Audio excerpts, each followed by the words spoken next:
আজকে আমরা 4টা ড্রিল মেশিন রিপেয়ার করব।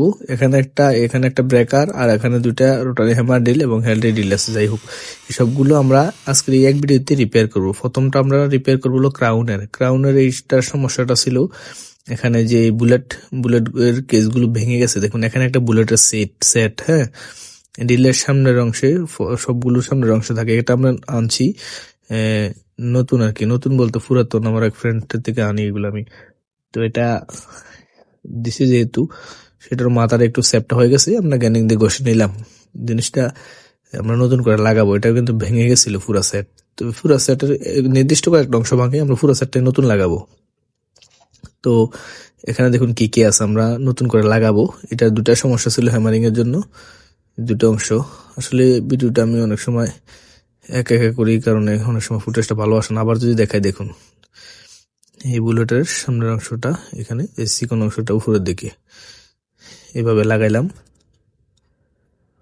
এখানে দেখুন এই যে পিস্টনের মুখটা সেপটা হয়ে গেছে, এখানে কিন্তু মাথার অংশটা ঢুকে না, এই দেখুন ঢুকতেছে না। তো মাথার অংশটা ঢুকে না, এই জন্য আমরা এটা গ্যানিং দিয়ে ঘষে নিব।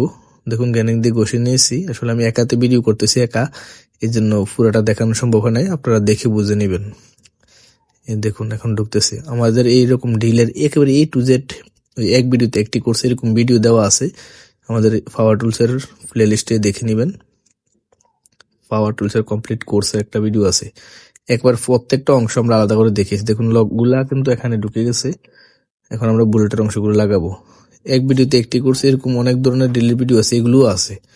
তো এখানে কি কি সমস্যা হয় সাধারণত সেগুলো দেখাচ্ছি। এখানে 2টা সমস্যা, বুলেটের মাথাটা ভেঙে গেছিল আর মাথাটা পিস্টনের মাথা সেপ্ট হয়ে গেছিল। তো এই 2টা আজকে আপনাদেরকে দেখাবো বুঝার জন্য আর কি, একেবারে বিস্তারিত দেখাবো না, জিনিসটা বুঝতে পারবেন মোটামুটি দেখলে। তো আমরা এখানে একটু মোবিল দিয়ে পিস্টনের মধ্যে একটু মোবিল দিতে হবে অবশ্যই। এটা কিন্তু শুকিয়ে গেলে নষ্ট হয়ে যাবে, হ্যামারিং করবে না। তো এখানে আমরা এই 2টা কাজ করছি। একটা হলো বুলেটের সেটটা নতুন লাগাচ্ছি, 2 নম্বর হলো পিস্টনের মাথাটা নতুন লাগানো উচিত ছিল, আমার কাছে ছিল না, এই জন্য আমরা পুরাতনটা একটা লাগাইছি, মানে পুরাতনটাই একটু গ্যানিং দিয়ে ঘষে দিয়েছি। দেখুন এটার কাজটা মোটামুটি শেষ। হ্যাঁ, ক্রাউনের এই ডিলটা, এগুলো কিন্তু বোরাই হ্যামার ডিল এবং ক্রাউনের ডিল এগুলো প্রায় কাছাকাছি, কিন্তু ক্রাউনের মেকানিজমটা একটু গ্যাঞ্জাম, এগুলো মাল সচরাচর পাওয়া যায় কম। দেখুন খুব সুন্দরভাবে চলতেছে। এখন উপর অংশটা লাগিয়ে দিব। তো এখানে আমাদের এটার কাজটা ছিল এতটুকুই। আজকে আমরা 4টা ডিল রিপেয়ার করব, তার মধ্যে এটা হলো প্রথমটা। আর আজকের এই ভিডিওটা এত ফর্মাল ভাবে না, ইনফর্মালি দেখাচ্ছি, মোটামুটি বোঝার জিনিসগুলো দেখাচ্ছি, তুলে ধরছি আপনাদের কাছে। মানে সাধারণত ডিলের মধ্যে কি কি সমস্যা হয় সেটা দেখাচ্ছি। আর এক ভিডিওতে একটি কোর্স, মানে একটা ডিলের মধ্যে যতটা অংশ পার্টস আলাদা করা যায় সবগুলো আলাদা করে আমরা দেখিয়েছি। এরকম অনেক ভিডিও আছে আমাদের, drill, router, planer, jackhammer drill, rotary hammer drill, demolition hammer, সব আছে। দেখুন এখানে এই লকগুলো কিভাবে লাগাইছি এটাও দেখাইলাম মোটামুটি আর কি। ফাটাফাটি ভাবে শিখতে হইলে আপনাদের প্লে লিস্ট গুলো ভিজিট করবেন। দেখুন এটার কাজ আমাদের শেষ। এখন এই নবটা লাগিয়ে দেব। নবটা লাগিয়েও এখন আমরা চেক করে নেব 3টা অপশন ঠিক আছে কিনা।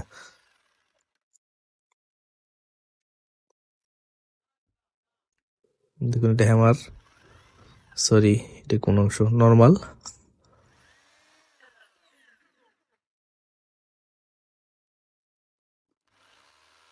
এটাও হয়তো হ্যামার, এটা দেখে বুঝে নেবেন। আমি এক হাতে ভিডিও করতেছি, এই জন্য কিন্তু আমার জিনিসটা ফুটেজটা সুন্দর আসতেছে না। দেখুন তো এই ডিলটার কাজটা শেষ। এখন আমরা 2 নম্বরে রিপেয়ার করব হলো এই 26 mm না, এটাও 24 mm। এটারও কিন্তু হ্যামারিং হয় না। হ্যামারিং হয় না, এটা কিন্তু মেজর কোনো সমস্যা নাই, মানে মেজর সমস্যা আছে কিন্তু মেজর ভাবে এটা দেখা যায় না, এমনি চলে কিন্তু হ্যামার হয় না, শক্তি হয় না। তো সেটাও দেখবো। সর্বপ্রথমে নবটা আমরা খুলে নিলাম। দেখুন নবগুলো কিভাবে খুলতে হয়, এদিক দিয়ে চাপ দিয়ে উপরের দিকে দিলে খুলবে। এটার খোলার পদ্ধতি কিন্তু এই একটাই। তো আমরা 4টি নাট খুলে নিব, মানে বোল্ট আর কি, এখানে স্ক্রু বলা হয় এগুলোকে। তো এটা খোলার পর আমরা বাকি অংশটা দেখবো। দেখুন এখানে কেন হয় না, এই যে এখানে একটা সমস্যা, সেটা হলো এই যে এই পিস্টনের ভিতরে যে লোয়ার টুকরাটা থাকে, এটা কিন্তু একেবারে ব্লক হয়ে গেছে, এটা ওঠানামা করে না। এই কারণে হ্যামারিং এর প্রেসার হয় না। আগে আমরা এটা মুছে পরিষ্কার করে নেব। নেওয়ার পর এই পিছনের লকগুলো গজেল পিন যেটাকে বলা হয় এটা খুলে নিলাম। দেখুন এটা এমন ভাবে ব্লক হয়েছে, এটা সমস্যা হলে একবারে রিপিট হয়ে গেছে, এটা একেবারে নড়াচড়া করেই না, এই জন্য কিন্তু এটা সমস্যাটা। দেখুন এটা অনেক কষ্টে কিন্তু এটাকে খুলতে হয়, একেবারে ব্লক। তো এরকম এটা কিন্তু বেশি ফ্রি হলেও হ্যামারিং হবে না ভালো, এবং বেশি টাইট হলেও কিন্তু হ্যামারিং হবে না। তো এটা নর্মালি মুভ করতে হবে, হাওয়ায় ধরতে হবে, হাওয়া যদি নাও ধরে কিন্তু মুভ করতে হবে এভাবে। তো এটা দেখুন এই আটকে গেছে, এটা কিন্তু আর মানে ওঠানামা করে না, এই জন্য আমরা নতুন একটা লাগাবো এই পিস্টনটা। এই দেখুন মাপ সব ঠিক আছে, এগুলো কিন্তু 3-4 ধরনের পাইপ হয় পিস্টনটা, 26-এর একটা, 24-এর একটা, 28-এর একটা, আবার 24-এর 2 রকম হতে পারে। তো দেখুন এটা নতুন লাগাইতে হইলো, কারণ এটা ওই পুরাতনটার ভিতরে লাগাইলে এটা একেবারে জাম হয়ে যায়, এটা ওঠানামা করে না। তো এটারও কিন্তু বেশি কিছু নাই, আমরা 2টা ওয়াশার 2 দিকে লাগিয়ে দিয়েছি, দিয়ে এটা আমরা এখানে লাগিয়ে দেব সোজা হিসাবে, একেবারে এখানে দিতে হবে। এটা ভিতর দিয়ে দিতে হবে, এটা বাইরে থেকে দিলে হবে না।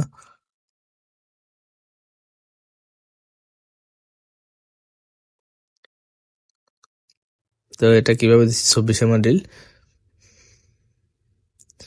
এই ধরনের ড্রিল ভিডিও গুলো কিন্তু আমাদের ইউটিউব চ্যানেলে আছে, আমি আবারও বলছি, একেবারে A to Z, মানে যতটা অংশ আলাদা করা যায় ড্রিল গুলো থেকে, ততটা অংশ, কোনটার কি কাজ, কোনটা কিভাবে কাজ করে, কোনটা কোন কোন জায়গায় লাগানো থাকে, সবকিছু ডিটেলসে দেওয়া আছে। তো এখন দেখুন আমাদের 2য় নাম্বার ড্রিলটা, এটাও প্রায় রিপেয়ার করা শেষ আমাদের। আসলে সব কাজে তো ভিডিও দেওয়া সম্ভব হয়ে ওঠে না, কারণ রেগুলারের কাজের চাপের কারণে এগুলো দিতে পারি না। মাঝে সপ্তাহে 2টা ভিডিও দিই আমরা, ইউটিউব, ফেসবুক, টিকটকে সবখানে পাবেন। এগুলো কিন্তু 2টা দিতে কিন্তু আমাদের অনেক কষ্ট হয়ে যায়, আর আমরা কিন্তু প্রফেশনাল ইউটিউবার না, এই জন্য আমরা কিন্তু ভিডিওগুলোকে এত সুন্দর করে বানাইতে পারি না। যতটুকু মানে বোঝার জন্য যতটুকু দরকার আমরা ঠিক ততটুকুই দিই, বাড়তি অংশ আমাদের কাছে নাই আর কি।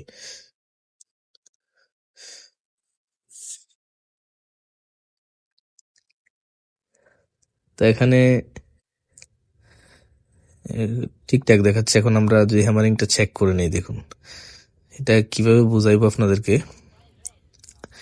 যদি আগেরটা থেকে আওয়াজটাও লক্ষ্য করেন তাহলে কিন্তু অনেকটা বুঝতে পারবেন। এখন আওয়াজের প্রেশারটা অন্যরকম, দেখুন। এই সমস্যাগুলো সচরাচর হয়, যারা টুকিটাকি কাজ করেন এই ধরনের, তারা বুঝতে পারবেন। এটার কাজ আমাদের প্রায় শেষ। তো এখন আমরা 3 নম্বরে ঠিক করবো হলো 26 ইঞ্চি। এই 26 ইঞ্চি এটা সমস্যাটা হলো, আরেকটা সমস্যা সেটা হলো এটা ধাক্কা দিলে চলে আর নাইলে চলে না। তো এটা 2 কারণ হইতে পারে, এক হলো কয়েলের মধ্যে ফিল কয়েলের লাইনগুলো ফুরে গেলে, দেখুন চাপ দিয়ে নিচের দিকে ধাক্কা দিলে চলে, দেখুন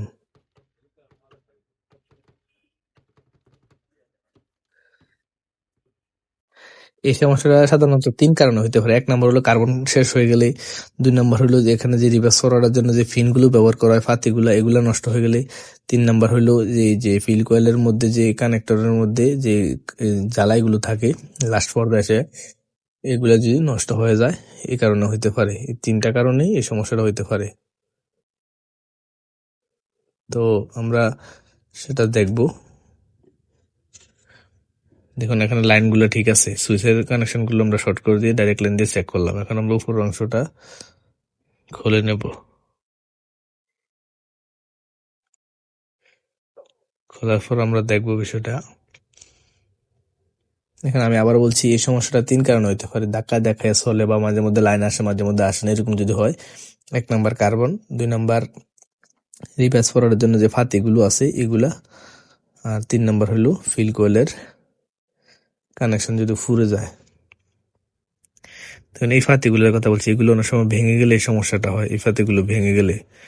তো এখানে ফাতিগুলো ঠিক আছে, এখানে শুধু কার্বন শেষ হয়ে গেছে। দেখুন কার্বন শেষ হয়ে একেবারে লাস্ট স্টেজে আছে, মানে এই দেখুন একটু আছে। তো এখানে আমরা কার্বন গুলো চেঞ্জ করব, চেঞ্জ করার পর আবার লাগিয়ে দেখবো সব ঠিকঠাক আছে কিনা। আমরা নতুন কার্বন লাগিয়ে দিচ্ছি।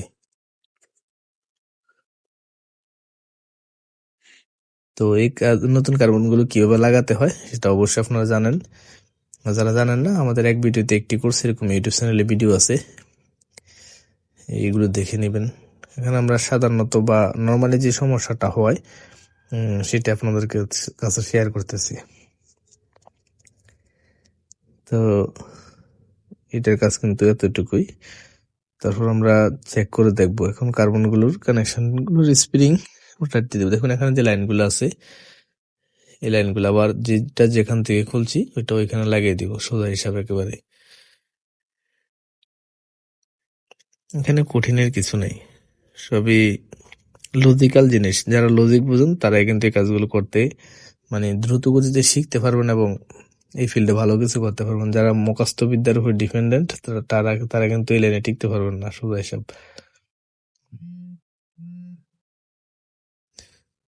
তো এখানে আমরা এটা লাগিয়ে দিচ্ছি, দেখুন সবকিছু ঠিকঠাক।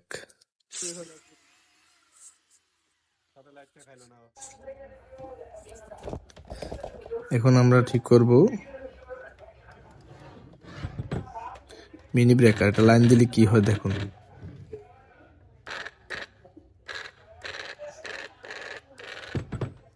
এটা লাইন দিলে যে সমস্যাটা আওয়াজটা দিচ্ছে এটার আর্মেচারটা নষ্ট, পুরা শর্ট। এখন আমরা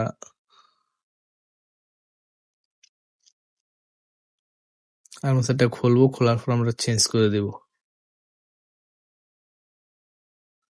তো চেঞ্জ করার জন্য যত দিক দিয়ে যতগুলো নাট আছে এগুলো খুলবেন, খুলে নিবেন। এটা আর এত বিস্তারিত দেখাইলাম না, মানে খোলার জন্য যা যা সামনে বাধা আসে সেগুলো আপনি এগুলা করে দিতে হইব, ঠিক করে দিতে হবে সোজা হিসাবে। কার্বন গুলো সবার প্রথমে মোবাইলের রিপেয়ার যারা করেন তারা সিম মেমোরি আগে যেভাবে খুলতে হয়, পাওয়ার টুলস এর কাজের জন্য সর্বপ্রথমে আপনি কার্বন গুলো আগে খুলতে হবে। তো কার্বন গুলো খোলার পর আমরা মেইন বডিটা খুলে নেব। হাতলটা কিন্তু আগে খুলে নিতে হয়েছে, কারণ হাতল উপরের অংশ এবং নিচের অংশ একবার লাগানো। তো ওইগুলোর আর্মেচার গুলো লাগানোর জন্য এই আর্মেচারটা দেখুন এমনি কিন্তু ফ্রেশ দেখা যাচ্ছে, কোনো সমস্যা নাই, কিন্তু মূলত এটার কমিউটেটরটা শর্ট হলে এই সমস্যাটা হয়ে যায়। কয়েল থাকবে ফ্রেশ কিন্তু দেখবেন এটা কাজ করে না। তো আমরা নতুন একটা লাগিয়ে দিব, কমিউটেটর এগুলো চেঞ্জ করার সময় নাই সোজা হিসাব। কাজের চাপ থাকলে এত এত গুড়াগাড়া কাজ করার সময় থাকে না, করলে করেন না করলে ফত মাফেন সোজা হিসাব। আর নর্মালি যারা বেশি কাজ করে তারা এই টুকিটাকি কাজ মানে রিপেয়ারটা একটু কষ্ট কম করেন, চেঞ্জটা একটু বেশি করে। আর চেঞ্জ বেশি করলেও ভালো, কারণ কাস্টমারের জন্য ভালো, কারণ যেহেতু নতুন লাগিয়ে দিয়েছি এটা কিন্তু আসলে দ্বিতীয়বার ডিস্টার্ব করতে কিন্তু অনেক সময় নিবে। তো এই বারে রিপেয়ার কিছু কিছু কাজ আছে রিপেয়ার না করে চেঞ্জ করলে ভালো হয় প্রথম অবস্থা একবারে। কিছু টাকা বাঁচানোর জন্য কিন্তু রিপেয়ার না যাওয়াই ভালো। এই মানে কমিটারটা ঠিক না করাই ভালো আর কি, এই ক্ষেত্রে আর কি, সব ক্ষেত্রে না। এগুলো চেঞ্জ করা কিন্তু 1000-1500 টাকার মতো বিল, 1000 থেকে 1500 বা 1700 টাকা যাতে যা নেওয়া যায়। তো এখানে কার্বন গুলো লাগিয়ে দিয়ে আবার আবার আগের মতো করে দেব। করার পর লাগিয়ে যদি চেক করি সবকিছু ঠিকঠাক। পাওয়ার টুলস এর কাজগুলো কিন্তু অনেক পাওয়ারফুল একটা কাজ, কারণ এই কাজগুলো শুধু এই পাওয়ার টুলস এর কাজগুলো করে আমার অনেক ফ্রেন্ড আছে 10-15 হাজার টাকা দৈনিক ইনকাম করে, আমি দেখছি চিনি। তো thank you for watching this video, আমাদের সাথে থাকার জন্য ধন্যবাদ। আর যারা এই ধরনের কাজগুলো শিখতে চান চাইলে সরাসরি আমাদের কাছে এসেও শিখতে পারেন, অথবা আমাদের ইউটিউবের ভিডিওগুলো দেখে দেখেও শিখতে পারেন।